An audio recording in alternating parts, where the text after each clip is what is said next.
বলে আপনি স্টেজে দাঁড়িয়ে কীর্তনে প্রশ্ন দেন কেন? অনেকে আমায় বলে, অনেকে বলে উনি কীর্তন করতে এসছে, কীর্তন করবে, উনি উত্তর না বলে প্রশ্ন দেন কেন? প্রশ্নটা আমি আপনাদের জন্য দিই না, দিই ওদের জন্য।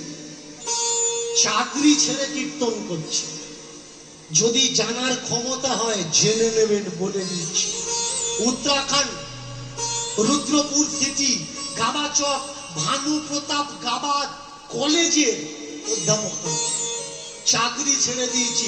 যারা বলছে 4+7 পর্যন্ত লেখাপড়া করেছে দীনকৃষ্ণ ঠাকুর, উত্তরটা শুধু তাদের কাছ থেকে আমি আশা করি, আপনাদের থেকে না।